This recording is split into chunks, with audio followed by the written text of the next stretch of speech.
வணக்கம் நேயர்களே! வரலாறு மற்றும் அரசியல் நிகழ்வுகளை பேசும் நமது போட்காஸ்டில் இன்று நாம் பார்க்கப் போவது உலகையே உலுக்கிக் கொண்டிருக்கும் உக்ரைன், ரஷ்யா மோதலைப் பற்றித்தான். கடந்த 2 ஆண்டுகளாக நீடிக்கும் இந்த போரின் ஆழமான காரணங்கள் என்னென்ன? ஏன் இது இவ்வளவு முக்கியத்துவம் பெறுகிறது என்பதை குறித்து 2 நிமிடங்கள் பார்க்கலாம் வாங்க. மோதலின் வேர்களா நம்ம எத பார்க்குறோம்? இந்த மோதலின் மூல காரணம் ரஷ்யாவின் அண்டை நாடான உக்ரைன். மேற்கத்திய நாடுகளின் கூட்டமைப்பு நேட்டோ அப்படிங்கிற அமைப்பு இருக்கு. இந்த அமைப்பில் இணைய முயற்சித்தது தான்.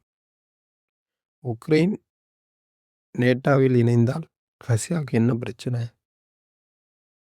நேட்டோல உக்ரைன் போய் இணைஞ்சிட்டாங்க அப்படின்னா, நேட்டோவோட படைகள் ரஷ்யாவின் எல்லைக்கே வந்துவிடும் என்று ரஷ்யாவுக்கு ஒரு அச்சம்.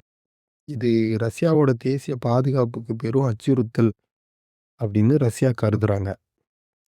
இதன் விளைவாக ரஷ்யா உக்ரைனின் இறையாண்மையை எதிர்க்கிறது.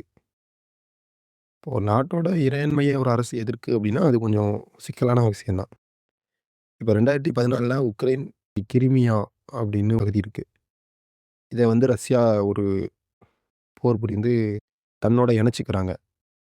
இப்ப கிழக்கு உக்ரைனில் உள்ள டான்பாஸ் அப்படிங்கிற பகுதியிலயும் ரஷ்யா ஆதரவு பிரிவினைவாதிகள் இருக்காங்க. அவங்களுக்கும் உக்ரைன் ராணுவத்துக்கும் சண்டை எழும்புது.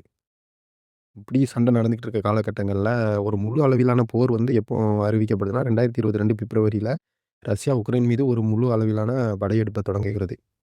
ரஷ்யா தனது இலக்கை உக்ரைனில் உள்ள நாஜிகளை நீக்குவது அப்படின்னு சொல்லி தீர்மானிக்கிறாங்க. நாஜிகளை நீக்குவதுனா, இப்போ நாசிசத்தின் சித்தாந்தத்த பின்பற்ற அரசாவும், அந்த சித்தாந்தத்த பின்பற்றுறவங்களும் அதிகமா உக்ரைன்ல இருக்காங்க. ஸோ இவங்கள நாட்ட விட்டு வெளியேற்றுவது தான் எங்களோட நோக்கம் அப்படிங்கிறதும், நாட்டை இராணுவமயமற்றதாக்குவது அப்படின்னு சொல்றாங்க. இது ஒரு இராணுவ கண்ட்ரோல்ல இருக்க நாடா இருக்கு. ஸோ இத நான் இராணுவமயமற்றதாக்குறேன். ஒரு மக்களாட்சி கீழ கொண்டு வரேன் அப்படிங்கிற கதைக்கு சொல்றாங்க. என்றும் அறிவிக்கிறது. ஆனால் உக்ரைன் பெரும்பாலான உலக நாடுகளும் இது ஒரு சட்டவிரோதமான ஆக்கிரமிப்பு அப்படின்னு தான் கண்டனம் தெரிவிக்காங்க. இந்த போர் காரணமாக லட்சக்கணக்கான மக்கள் தங்கள் வீடுகளை விட்டு வெளியேற வேண்டியிருக்கு. இப்ப அமெரிக்கா, ஐரோப்பிய நாடுகள் உள்ளிட்ட மேற்குலக நாடுகள் உக்ரைனுக்கு ஆயுதங்கள் வழங்குறது, அவங்களுக்கு ஆதரவு தெரிவிக்கிறது, அப்படிங்கிற மாரி ஒரு செயல்பாடுகள்ல ஈடுபடுறாங்க. ரஷ்யா மீது கடுமையான ஒரு பொருளாதார தடைகளையும் விதிக்குது, இந்த மேற்குலக நாடுகள். இதனால உலக அளவுல உணவு, எரிசக்தி சந்தைகள்ல உள்ள விலைவாசிகள் ஏற்றம் பெரும் தாக்கத்தையே ஏற்படுத்துது, பொருளாதாரத்துல.